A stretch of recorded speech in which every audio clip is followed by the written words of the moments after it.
Being discarded by an avoidant is a traumatic experience. It is not a normal breakup by any stretch of the imagination.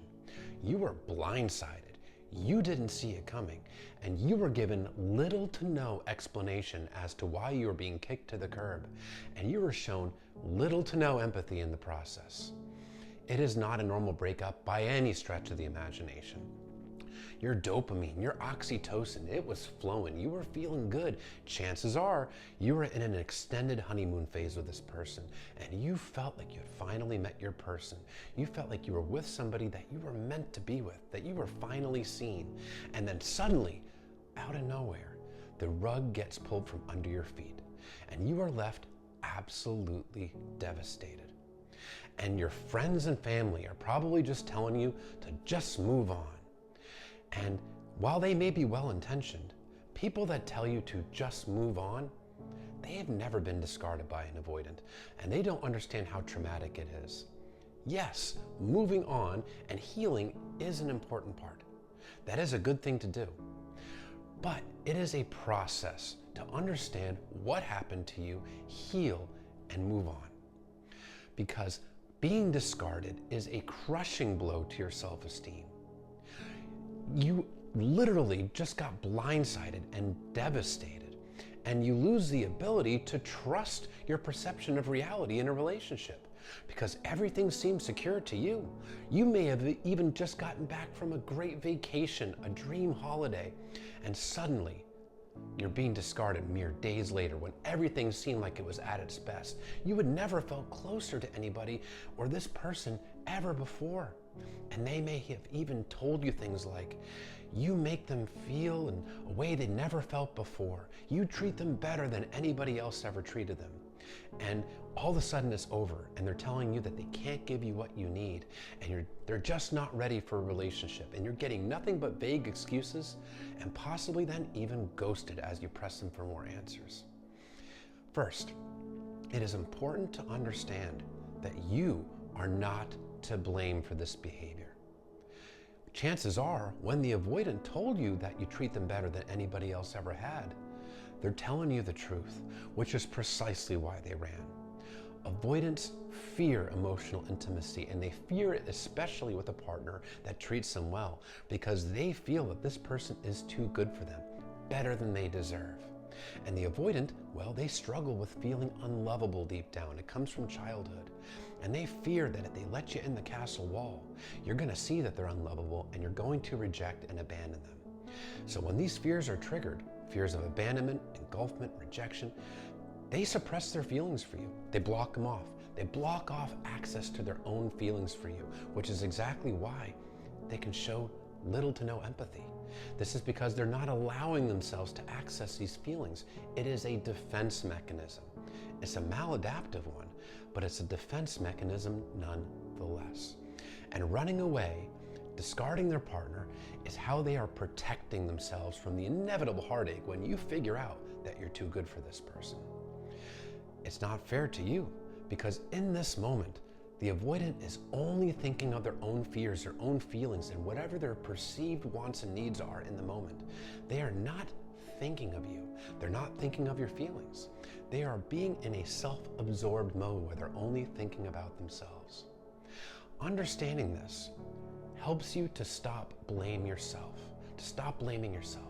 Because when you're blaming yourself, you are taking responsibility on for somebody else's behaviors, and you can't control anybody other than yourself. You are only responsible for your own behavior. So don't take on the blame for somebody else's actions. You didn't force them to discard you. That was a choice they made. They chose to cater to their own fears, their own insecurities. They chose to behave in a way that was self-absorbed and not considerate of you. There is nothing that you could have done, even if you were not a great boyfriend or girlfriend or husband or wife, whatever you were. There's nothing that you could have done to make them discard you. They had a basket of options in front of them, and they chose discarding. They chose it. It was on their own free will. But be kind to yourself. This is a traumatic experience. Your brain is going through severe oxytocin and dopamine withdrawal. Those feel-good chemicals in the brain were abruptly cut off, and you're going through withdrawal, adding to the pain. It actually has a very similar effect to the brain that withdrawing from heroin does. You're just not getting the physical withdrawal symptoms, but you're getting the mental withdrawal.